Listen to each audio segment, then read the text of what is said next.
Welcome to the MVP Show. Before we chat with today's guest, here's a quick message from our sponsors.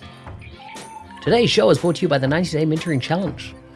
I read once that the best way to be successful is to help other people become successful, which is why I provide this program for free. If you're interested, check out the 90-Day Mentoring Challenge at nz365guy.com/mentoring for more information. Now let's get on with the show. Today's guest is from Netherlands. He's an HR solution architect at Action, originally from India and currently residing in Netherlands for the last 5 years. He's a husband to a web developer, a dad of 3 children. You can check him out on Twitter at NoCodeHR or his blog, nocodehr.com. Welcome to the show, Kamal Radhakrishnaiah. Almost there, Mark. Almost there. Okay, how do you pronounce your full name? Yeah, it's Kamal Radhakrishnaiah. So it is a complicated last name, and just a bit of a history. It's my father's first name. Mm-hmm. So yeah, so most of the time when I'm traveling, I go to a hotel and I say the guy with the complex last name, and they get me right. Classic. So tell us a bit about living in the Netherlands and particularly moving from India to Netherlands. Okay, so basically, I kind of started my career in the world of consulting and human resources as a domain specifically. And at some point in time, I was working with a partner, with the Oracle partners, Infosys, for a project in Paris. So I was working with the customer, and we were having workshops and demos and everything about solutions and different parts of the project.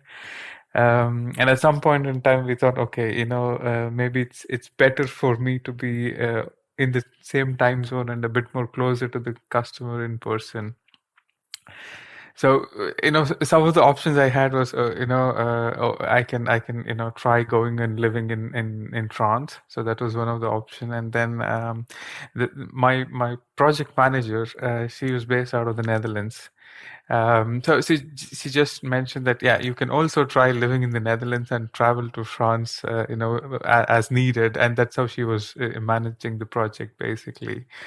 And back then it was 2016, and I was just married, and me and my wife, we were living together for a year then. And I just had a chat with my wife, and we both thought, okay, why not? We can easily move now. So that's how it kind of happened. And nothing was by design. I have to admit, looking back, at that time. So then I moved to Netherlands, and I continued working on the project. I used to travel to Paris a bit, a couple of times a month, something like that. So it was exciting on one hand, but on the other hand, being born and raised in India, and moving to Europe, there was quite a certain amount of cultural shock, so to say, both for me and my wife, and I think what helped the most was I kind of took it as a learning in terms of getting more, being able to work with different cultures.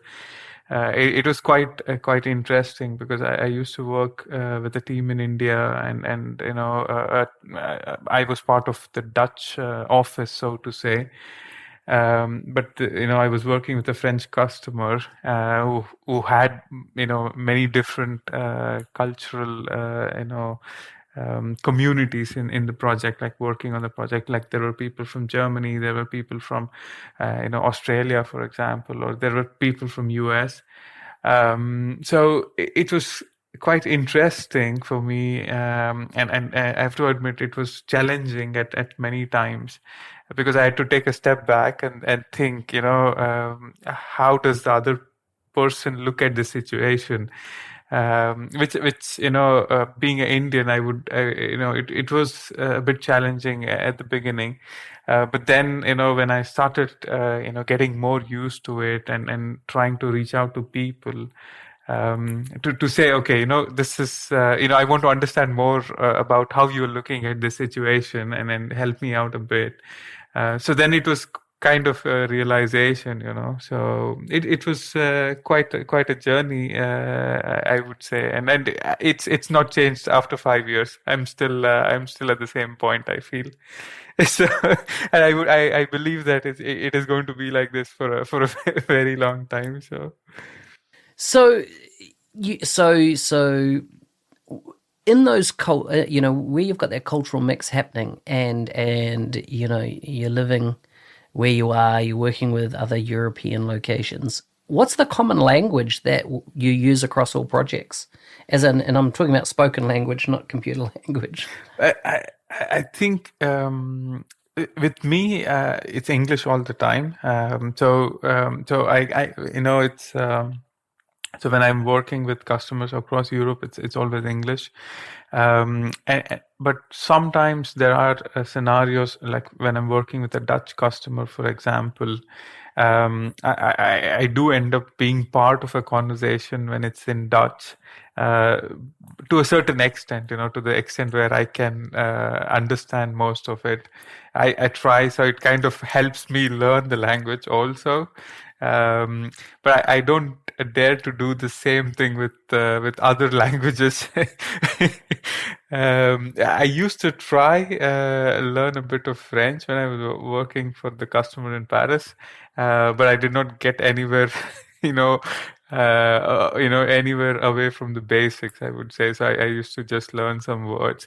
But the interesting part was, I think in many discussions where it's involved, where we are talking about technology and different solutions, even though some conversations kind of happen in a language that I don't know anything about, I could still get a context of it, and just talk something out in English as a response to something that's going on, and people would either notice that, okay, you know what, we have to talk in English, and just try to understand what's going on from, what's the response from Kamal. So that's it's a bit of a exciting journey, so to say. Yeah. What's your specialist area? Obviously human resources. So what product within Microsoft are you mainly working with?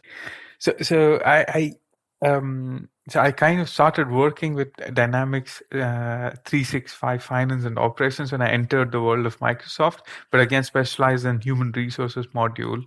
But it was in 2017, I think, and that is when there was a strategic change from Microsoft, and a new product which was a totally built for cloud was started, which was Dynamics 365 for Talent. So I specialize in Dynamics 365 for human resources, which is the current product naming. And the irony is, in the latest release, the Dynamics 365 human resources is getting merged back to finance and operations again. So, I think if you ask me the specialization, I would say it's human resources in the world of Dynamics 365. I'm interested in that, right? Because I heard Talent came, then I heard, and my understanding was Talent was built on the Dataverse or CDS back at that time. What's the underlying database technology, etc., now around human resources? So when Talent was kind of carved out of Dynamics 365 Finance and Operations, the goal was to have a seamless integration with Dataverse. But I think the underlying technology was still the core F&O stack, which was X++ on the front end, and on the back end, and on the database side, it was still Finance and Operations database. But there was there was a concept of physical entities being added to Dataverse. So there was a phase in the product evolution where a lot of data entities related to human resources was being added to Dataverse, back then CDS, and they had an integration where the data would kind of replicate. But then the strategy kind of changed, and it evolved basically, and now we have virtual entities where all the finance and operations database tables are kind of exposed in Dataverse virtually, and all data is accessible. So yeah, in short, I think human resources as a product kind of aligns very closely with finance and operations stack. And that is the reason I kind of understand the reasoning of Microsoft also to kind of merge back the platform aspect of human resources into F&O, and which would work well for the customers on a long run, I believe. So what about what's the integration like between Dynamics 365 Human Resources and LinkedIn, particularly the LinkedIn recruitment type function? That's a very good one. So just a bit of a story behind how I kind of got curious in the world of Microsoft before I answer the question. So I moved to Europe, and I was working with a customer in Paris, and I was focused on human resources as a domain. And then me and my previous boss at Four Vision, so we just started chatting with each other on LinkedIn. And then he mentioned Dynamics 365, to me. And then I got very curious, and then I was like, okay, so this is similar to what I do, but it's a different, application and different, product and different vendor. So I started Googling, right? So I started going through the internet, and then I read, okay, Dynamics 365 Finance and Operations has human resources as a module, and talent is coming out. And then I came across an article which said Microsoft acquired LinkedIn to support the human resources strategy on business application side also. So that was one of the drivers. And then we started talking, and then I felt it was a major deal. It is still a major deal, I think. LinkedIn being part of Microsoft stack, and the integration between LinkedIn and Dynamics 365. It was kind of an eye opener for me when I was reading through the content and trying to understand, the strategy behind this, which is quite huge. And coming back to your question, in terms of the integration, I think there are a few things that are being built now. So one of the key elements of integration is the recruitment flow. So basically the candidate experience of how a candidate kind of applies to a job on LinkedIn, and how that candidate data flows into core human resources. So that is one of the flows that kind of came out in release 2020 wave 2. So it is ready in general availability at the moment. And can be used for selective customers. So it's in general availability, but again, a customer needs to have LinkedIn Talent Hub as a product to be able to kind of fully capitalize the end-to-end integration, and LinkedIn Talent Hub is again it is being rolled out for selected geographies and selected customers, based, there is a set of criteria that a customer would need to meet to be able to use it. So that is one of the integrations, and I think in the future, again, I'm being speculative about it. So I feel LinkedIn also as a platform is evolving more in the world of learning management, where it's offering courses to people. So I feel that element can be interesting to have that data flow into Dynamics 365 human resources, or human resources module generally, because that's a key element in terms of performance management and how employee skills are being evaluated, and what courses needs to be assigned to group of employees. So I feel that is a point can come on the radar in the future.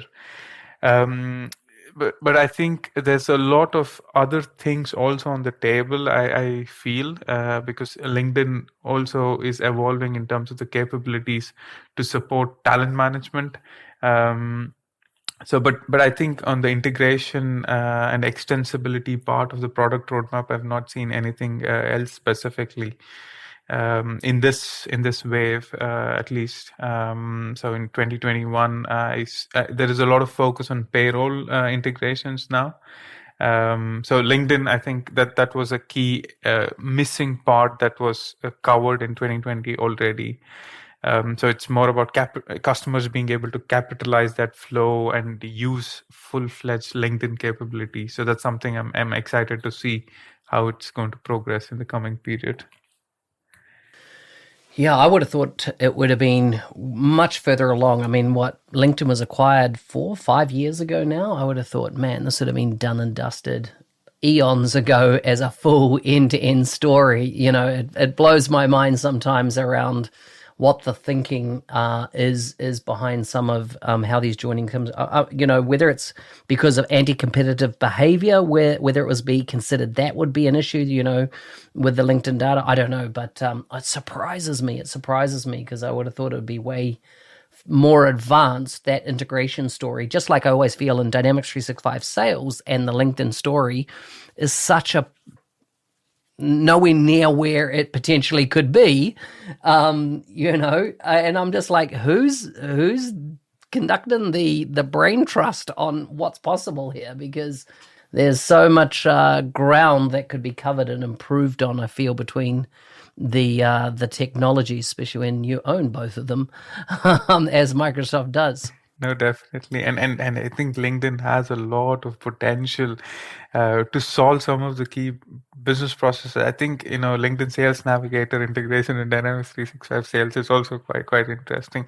And I feel on one hand, in the US, I think the US market kind of can capitalize these integrations a lot more than you know, some of the European, you know, counterparts, because I think LinkedIn is also not so far, you know, so deeply used, I feel, in some of the industries here, because in some of the conversations I came across, like, for example, hiring blue collar workers, you know, customers don't really depend on LinkedIn, so to say.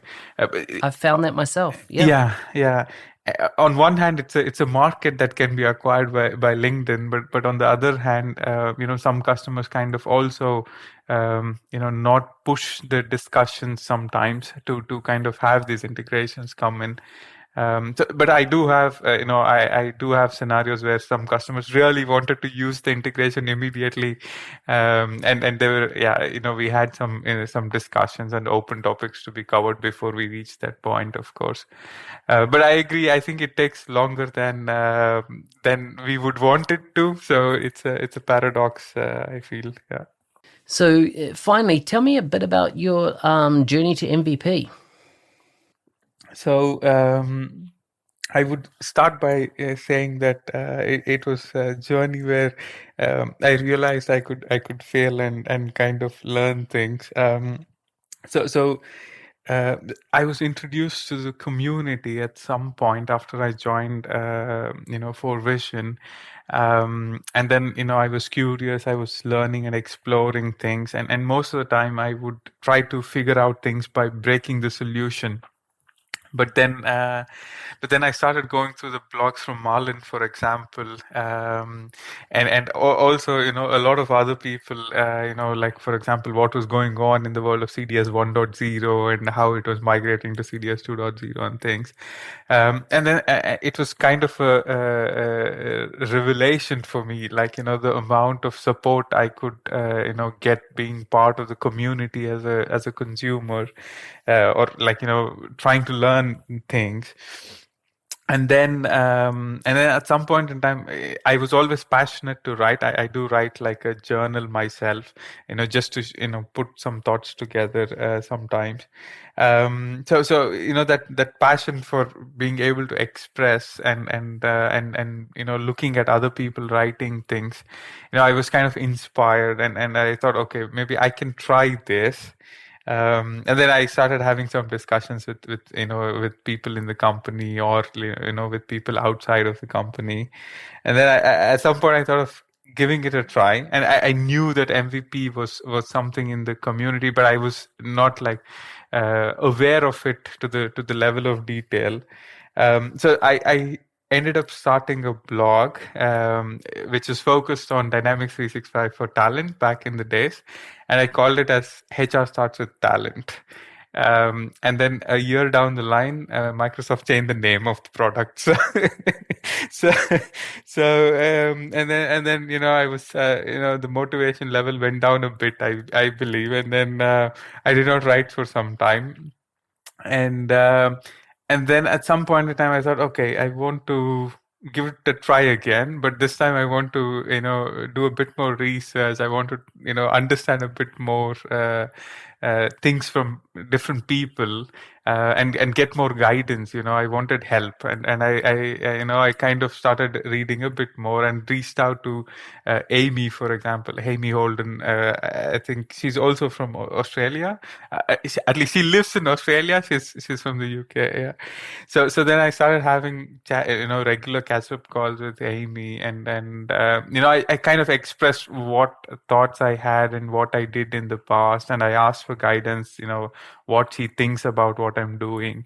And it was really a journey where she was able to kind of reflect things with me, and talk things through, and help me out. And then I decided to kind of start the journey again. And I thought, okay, I want to share the information I have, because I've been working in the world of HR for a while, across solutions and different industries and customers. So I thought I can share what I know, and maybe it can help one or two people in the process.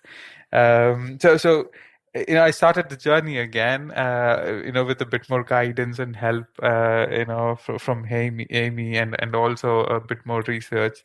So this time I did not make the same mistake again. I called the blog as No Code HR, because I truly believe that in today's world and time, I don't think we should be in the process of building solutions that need complex build and deployment and maintenance. I believe that in cloud we should be able to solve business challenges with out of the box solutions, and that's the reason I called it as No Code HR. And I thought, okay, this time I'm safe. At least it's not reflecting any of the Microsoft product names. No, I do remember listening to one of the talks from you, I think, or somebody, where you highlighted this also, that in the past many of you have named the blogs or websites based on Microsoft products, and it always changes. Um, so yeah, after that, I think it was a journey where I kind of realized and learned a lot of new things. I think being able to present myself virtually in a session. I was fortunate enough to go to one of the Power Community events in London just before COVID. So I could meet a lot of people, and the vibe it was, in the in-person event, and then the amount of energy, that was present. It was just astonishing for me. It's kind of everybody were so engaged, and there were things where people were presenting about Power BI in a day, or zero to hero sessions and things. The amount of knowledge I thought was being shared was quite amazing, and I'm fortunate to have to have been introduced to this part of the world, I feel. And in the process, I kind of started exploring also what being MVP means. And luckily, I always felt it was one of the topics which was very close to discuss with anybody. But then, when I asked this question to Amy, for example, she told, you have to realize that it's not like a prize where you can get, and move on from there. So it's more like a long journey, and it's going to change the way you look at your career itself. And I have to admit, after a year's time, it does have that kind of an impact. And it's, she explained to me what it was to be part of that group of individuals, and being there and learning new things and sharing things. So that kind of helped me understand what it is, and also make up my mind of how I want to approach it and be part of the community.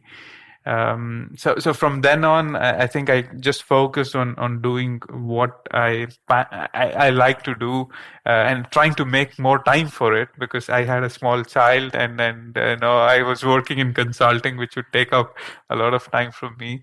But then it kind of helped me also realize I have to learn things to how I manage things, on different fronts. Then at some point in time, I came across a post from Maxim, who works at Microsoft, and he was one of the first persons who kind of wrote a post on LinkedIn and said, if you are thinking about MVP and you want to kind of be part of this journey, I'm here to help. And that was the messaging from the post, and it was quite amazing to see something like that. And then I reached out to him, and he kind of had a discussion with me, understood what I'm doing and how things are and what I'm passionate about. And he told, if you think you want to be part of this, he was very happy to support me. And then, I was nominated, and the rest of the process is quite, it is quite behind the scenes. But I'm very excited, and I feel it was a long journey, and learning to fail and do things and meet a lot of new people. So I'm excited and happy to be here and be part of the community. So good. I've learned so much from you today. Thank you so much. I always like to wrap up with a few quick fire questions. Are you ready for yours? Yes. Okay, what's the top 3 things on your bucket list? I want to build a long-term hobby, but I'm not sure what it is. So I'm exploring baking birthday cakes now because of my daughter. So I made a cake for her on her 3rd birthday, which was like a Peppa Pig cake. So I'm exploring that, but I am not sure what that hobby will be. Very cool. Yeah. What's the best gift you've ever received? I think my daughter, from my wife, because she's born on the same day as I am. Wow, that is very cool. And finally, what's the best advice you've ever received? That I am wrong more than I'm right in my life. Classic. That's cool. Kamal, thank you so much for coming on the show. Thanks a lot, Mark. It was a pleasure, and thanks a lot for having me. It was exciting to be with you today.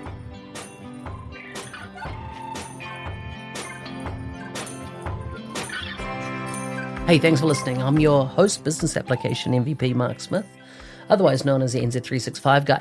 Please like and subscribe in your favorite podcast player, and stay safe out there. See you next time.